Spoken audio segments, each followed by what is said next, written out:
Shalom, Kal Halal Yahweh, Bahasham, Yahushai, Bahasham, Waha, Rachakodash. Double honors to the apostles of Great Millstone. Peace and blessings to you, Akim, pushing this word and truth and sincerity throughout the four corners of the earth. This is Amathi from the GMS Dallas camp. I want to go into a quick lesson. Lord willing, this will be edifying. I want to jump right into it. This is Jeremiah 28:8. The prophets that have been before me and before thee of old prophesied both against many countries and against great kingdoms of war and of evil and of pestilence. And this is what we're seeing that's coming today. We're seeing that we're seeing countries that are getting routed up for what? For World War III. All right, with these great kingdoms. It's not going to be just proxy wars now. It's about to be more than a proxy war. It's about to be a hot war amongst the great nations. And we know those nations are what? The powers that be, the nuclear powers of the world, going into America, Russia, China, and you have more than those three with nuclear capability. But we have been prophesying, especially here in GMS, starting with our apostles and on down, letting you know that what's coming to America, because we've been in the spirit of what? The spirit of Yahweh, Bahasham, Yahushai. Yahweh is the Father, Yahushai is our big brother, who the world ignorantly calls Jesus. And now you're starting to see things ramp up. All right. As Apostle Tahar theme this year, the year turned up, and we're really seeing it, and it's you ain't seen nothing yet, like that song say. You ain't seen nothing yet. But we're about to see a big turn up before the turn of 2022. All right. So I'm gonna go ahead and play this. You see where it says 2022 food shortages explained. This is why food shortages are inevitable. So it ain't gonna be stopped. This is gonna happen. So I'm gonna go ahead and let this play. And like I said, this is what we've been prophesying. When you see prophets going to like it says in Samuel, when they saw him coming up, they were like, okay, they feared. But people, there's no fear in these streets now. But the Lord is going to bring fear. And now they're going to be looking for the prophets. All right, so let's go ahead and let this play. According to the United Nations, global food prices are almost 30% higher than the same time last year. 2022, and I'm sure you all have already seen this, saw a substantial increase in food prices and even shortages of food supplies around the world. The World Bank announced additional $12 billion in funding. If Ukraine's exports are not restored to pre-war levels, some countries will most likely face long-term food shortages. And by long-term, I'm referring to an event that will last longer than just 1 year. The United Nations estimate Last 1 year. That is, the estimate is going to last longer than that. You can't go, but I'm not for sure, but you're pushing it when you get to 8 days without food, 3 days without water. All right, that's coming upon what? That's coming upon death. She said a whole year, and this is some countries that say no for sure that they're not going to recover within a year once this hits. All right, I was just reading, watching something earlier where this lady on Fox that said that it was going to be a whole. You're going to see within the next 3 months, a lot of the countries are going to be getting into this state of famine. But she said it's going to happen probably in 8 months for you to see more. So America is going to receive that plague of famine as well. This is Psalms 105, start at verse 15, all right? It says, saying, touch not my anointed and do my prophets no harm. And we just read, that's what the prophet before thee prophesied about this, and they did it in the spirit of Yahushai. So the Lord saying, when these plagues are going on, and we're getting into Jacob's trouble, going into Jeremiah 30:7, he said, do not touch my anointed ones. All right? It says, saying, touch my anointed and do and do my prophets no harm. Moreover, he called for a famine upon the land. He break upon the staff of bread. All right, so a famine of the land, he's going to break the staff of bread. And this is going to happen. All right, there's nothing new under the sun. It's happened before, as we read here, and it's going to happen again. All right, the Lord is faithful and true, and he's going to bring this out. All right, the Lord will not, the word of the Lord shall not return void. All right, and this is going to happen. And like I said, this is going to be very, very bad. You got to think. It is billions and billions of people on the earth. And we know a lot of this is orchestrated by Esau Edom, but through the spirit of Yahweh Hashem Yahushua, he has put that in the minds of the kings of the earth to cause this to happen. Because he's getting ready to bring forth destruction of Esau's kingdom, which he has covered the whole world. Job 9:24. He covered the face of the whole earth. So this food shortage that's coming is inevitable because it's the word of the Lord that's brought to you and brought this to happen. That in the past year, global food prices have risen by almost 1/3, fertilizer by more than half, and oil prices by almost 2/3. The issue has several roots, of course. The war in Ukraine is the main driver, but there are also pandemic-related supply chain issues, surging energy prices. All of these reasons we're going to cover in today's quick video. In the second half of the video, I want to quickly mention several things that have the potential to improve the current food crisis. If demand exists and the supply falls, what happens is a significant increase in price, and that is exactly what we're seeing today. That is the basic principle of economics. Because the supply of grains and cooking oils fell, but the demand has remained consistent, if not increased, due to pandemic-related supply chain issues, prices have skyrocketed. As a result of the war, global supply of grains such as wheat, corn, and buckwheat, and cooking oils such as sunflower oil has been reduced. And as a result, the price of alternatives such as rice increased as well. Indonesia banned palm oil exports for almost 4 weeks in April and in May, just when the price of palm oil spiked as a result of sunflower Oh, come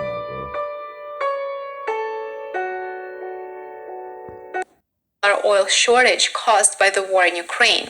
Simultaneously, the government of India banned export of wheat as a result of a heat wave that really hurt India's wheat harvest.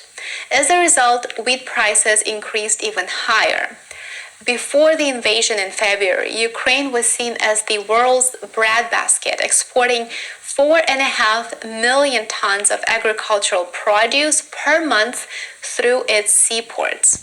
These exports So the Lord will put the spirit to cause this to happen. All right. Like he said, Ukraine was the bread basket. So all the wheat and grain, majority of the world for the wheat and grain comes from Ukraine and Russia.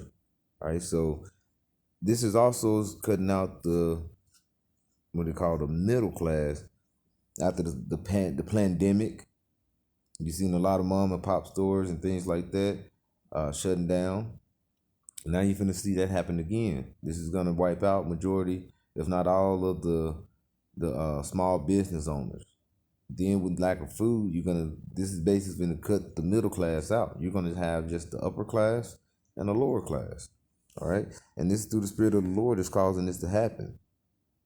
And that food shortage is really gonna happen. You're gonna, you know what? This is Ezekiel 4 and verse 16. Moreover, he said unto me, Son of man, behold, I will break the staff of bread in Jerusalem, and they shall eat bread with weight and with care, and they shall drink water by measure and with astonishment, because they're going to be basically amazed at the lack of food and how they're going to make sure they have enough to eat each day. They're not, because this is the land of plentiful here in Babylon the Great, aka America. You can take your time and Stop at any store and get something to eat. Go to any restaurant at any time. All this is coming upon, like I say, definitely Babylon here the Great, and also in the world to what? Make things that are plentiful, where you have to be taking weight, measuring it, taking with care. You're gonna eat maybe a can of beans amongst your family one day, and eat a can of beans amongst your family the next day. You may have to go out and look for food that may be another day or two you don't eat. You just never know. This is what we know. We know the spirit how about you, shot. This is coming. Directly from Ukraine were roughly 12% of the planet's wheat, 15% of its corn, and half of its sunflower oil. Together, Ukraine and Russia produced 30% of the world's wheat. Russia is the world's top supplier, or used to be, of. And when we're reading, this was the siege of Jerusalem in time of Ezekiel, but like I said, it's nothing new under the sun. This is happening again today, all right, in these times. Certain fertilizers and natural gas. UN Secretary General Antonio Guterres said that the only effective way out of the crisis was actually to make it possible for Ukraine to export its grains and cooking oil again through its seaports that remain blocked by the Russian forces, as well as to allow the export of fertilizer that is produced by both Russia and Belarus. Guterres is actually calling for financial sanctions to exclude fertilizer exports from Russia. He said that what could follow would be malnutrition, mass hunger, and famine in a crisis that could last for years. This is Ezekiel 5, all right? I'm going to start at verse 15. It says, "So it shall be a reproach and a taunt, an instruction of an astonishment unto the nations that are round about thee, when I shall execute judgment in thee in anger and in fury and in furious rebukes. I, Yahweh, have spoken it. When I shall send upon them a evil errors of famine, which shall be for their destruction." All right, so evil arrows of famine, which shall be for their destruction, and we're seeing that today. And Israel, during the time of Ezekiel, were going off with all this idolatry, you know what I'm saying? So they were being judged, right? But this is happening again today. And he's finna send a famine to the land and to all nations round about it. Like you say, this is through the heathens as well. It's going to be a mass suffering here in the world, especially here in Babylon the Great. All right? Keep going. It says, "In which I will send to destroy you, and I will increase the famine upon you, and will break your staff of bread." All right, so this is coming. Famine is coming to destroy a lot of the people here upon this earth, especially in Babylon the Great. Verse 17, "So I will send upon you famine and evil beasts, and they shall bereave thee, and pestilence." And we've been seeing that pestilence, and now we got what? The mpox, okay? The gorilla pox. We just got through with the, you know what I'm saying, the COVID-19, all right? So it says, "Bereave thee, the pestilence and blood shall pass through thee, and I will bring the sword upon thee, and Yahweh have spoken it." So the Lord has spoken these things. And if it's evil in the city, believe the Lord has done it. The Lord done that.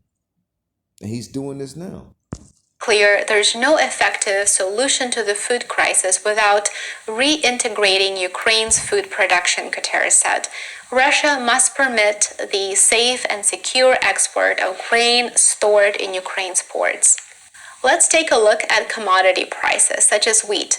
To give you a bit of a background, here is a chart that shows price movement for the past 50 years. As you can see, the price jumped dramatically in 2008 and then again in 2020. It's not a coincidence, of course. Now let's narrow this down and look at year-to-date data. As you can see, there is a big jump in February driven by the beginning of the war. And even though it closed May just a little bit lower, there's no doubt that the price of wheat will continue its uptrend as long as the war continues. Energy prices have also played a big part in the current crisis. Once again, the war in Ukraine took its toll on energy prices as well. Russia used to supply nearly a quarter of the world's oil, gas, and coal exports. That's no longer the case after the financial sanctions were implemented. When gasoline prices go up, it becomes more and more expensive to produce fertilizer and to run farm equipment. Naturally, when the price of input increases, farmers have no choice and are forced to raise the price of their output in order to survive. Now let's move on to the third reason.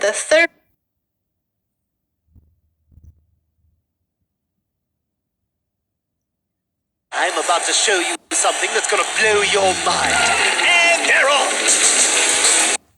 Third reason that plays a significant part in the expected food shortage crisis is the current state of supply chain. And I have multiple videos here on my channel covering that, but I do want to include current supply chain issues here in this video as well. There are three main issues currently impacting supply chain. These three main issues are a shortage of truck drivers, rising consumer demand, and a lack of available warehouse space. These three factors put an enormous amount of pressure on the supply chain in the US as well as globally. It goes without saying that time alone won't solve these issues for us. It will most likely take. You hear that? Time alone will not solve it, because when you have more demand and less supply, it's only gonna grow, and more demand will occur, and that's gonna cause what? More and more lack of the supply. Where you're gonna come to a point where you're gonna have nothing but demand and no supply. Years to fix. The global supply chain crisis is forcing manufacturers to move their production closer to existing and to potential customers, which should help them distribute their products quickly. Now let's talk about several ways that can help see some improvement in the short term. The World Bank has identified several possible responses that would help avoid long-term food shortages. The first solution is to support production and to support producers. And how you know you're gonna support this when it really gets out of order? As it says in order out KO, they're gonna bring forth a solution, and the solution is gonna be Revelation 13, the MOT to the MF and B. All right, the charagma, that's coming, because that's what they're gonna bring a solution to help disperse the different needs that, you know what I'm saying, like say for the supply and demand. All right, but this is all orchestrated by Yahweh Shem Yahushua, and putting the working the minds of these kings and rulers for this to happen. And it's going to be mass destruction out here, okay, of the people through what we just said. Famine, the arrow of famine, is going to be that pestilence that's going to continue to grow. And we've been telling you people, the prophets out here have been telling you people, my little short time in the truth, and also, like you say, for since the 60s, all right, all the way up to now. This is Amos 3, verse 6. Shall a trumpet be blown in the city, and the people not be afraid? Shall there be evil in the city, and Yahweh Shem Shah has not done it? So it's evil, and just best believe the Lord has done this, has set this up. Surely Yahweh power will do nothing but revealeth his secrets unto his servants, the prophets. So he revealed it unto our forefathers. He revealed it unto, like I say, our apostles and elders. And we are basically pushing this forefront because we see it as well. The Lord opened up that our eyes, gave us that eyesight to see what was coming down the pipe. All right. And we're letting you know that, and we're the trumpets. We're blowing the trumpets, all right? We're the mouthpiece of the Lord. All right, so I'm just going to hold it off right here. And Lord willing, this was edifying. Give all praises to Yahweh, Bahasham, Yahweh Shai, Bahasham, Waha, Rachakodash. Double honors to the apostles, the great millstone. Peace and blessings to y'all again, pushing this word in truth and sincerity. Shalom.